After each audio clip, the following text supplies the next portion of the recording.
நேபாளத்தின் வடமேற்கு பகுதியில் நேற்றிரவு ஏற்பட்ட சக்தி வாய்ந்த நிலநடுக்கத்தில் பெண்கள், குழந்தைகள் உட்பட 128 பேர் உயிரிழந்தனர்.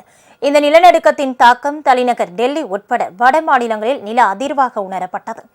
நேபாள நாட்டில் வடமேற்கு மாகாணங்களில் நேற்று சக்தி வாய்ந்த நிலநடுக்கம் ஏற்பட்டது. இரவு 11:30 மணியளவில் ஏற்பட்ட இந்த நிலநடுக்கம் ரிக்டர் அளவுகோலில் 6.4 பதிவானது.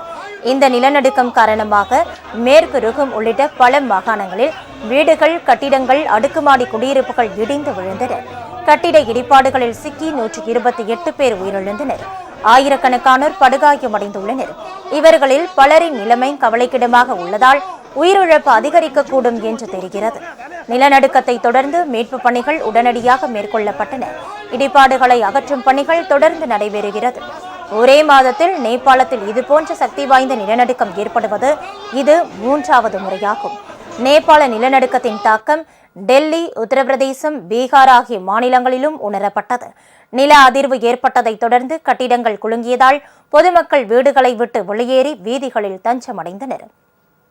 தலைநகர் டெல்லியில் கடந்த சில வாரங்களாகவே அடிக்கடி நில அதிர்வு ஏற்பட்டு வருவது குறிப்பிடத்தக்கது.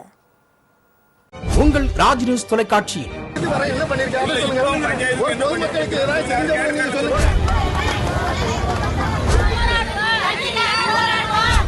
ரோட்டை அப்படியே போட்டு வச்சிருக்காங்க. அதிகாரிகிட்ட எவ்வளவோ முறையிட்டோம், எந்த ஒரு இதுவும் இல்லை.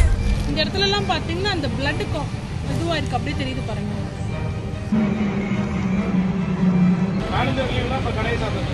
திங்கள் முதல் வெள்ளி வரை தினந்தோறும் பிற்பகல் 2 மணிக்கு உங்கள் பகுதியில் உள்ள குறைகளை நேரலையில் தெரிவிக்கும் புகார் பெட்டி நிகழ்ச்சி. பங்கு பெறுங்கள், பயனடையுங்கள், காணத் தவறாதீர்கள்.